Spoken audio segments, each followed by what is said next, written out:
আসসালামু আলাইকুম রহমতুল্লাহি বারাকাতুহু। কেমন আছো তোমরা সব জানি না। আলহামদুলিল্লাহ, আল্লাহর রহমতে আমরা খুবই ভালো আছি। তোমাদের জন্য দোয়া রাখলাম, তোমরাও যেন খুব ভালো থাকো। আজকে আমি দুটো ডিম দিয়ে ঝটপট বানিয়ে দেখাবো। 10টার জলখাবারে বা বিকালে চায়ের সঙ্গে একটা নাস্তার রেসিপি। তাই আমি দুটো ডিমকে এখানে ভেঙে নিয়েছিলাম। তারপরে পেঁয়াজ কুচানো, লঙ্কা কুচানো, লঙ্কা গুঁড়ি, হলুদ গুঁড়ি, জিরে গুঁড়ি দিয়ে ফেটে নিয়েছি।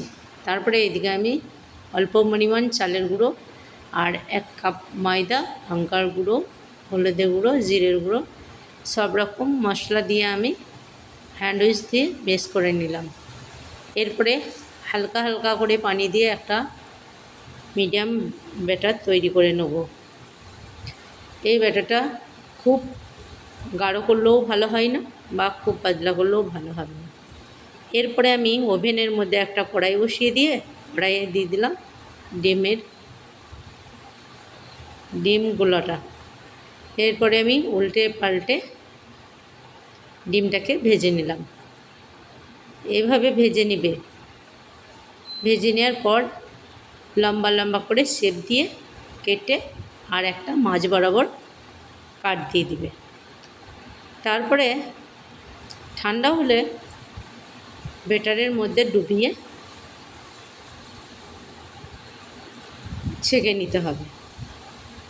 তাহলেই আমার খুব সহজ পদ্ধতিতে ডিম পিঠে রেসিপিটা বানানো হয়ে যাবে। এইভাবে বানালে ডিম পিঠে রেসিপিটা খুব তাড়াতাড়ি হয় বা কম খরচে হয়ে যায়। যদি বাড়িতে অতিথি আসে, হাতের কাছে যদি কিছু না পাওয়া যায়, তাহলে এই পিঠেটা বানিয়ে দাও, তোমাদের ভালো লাগবে আর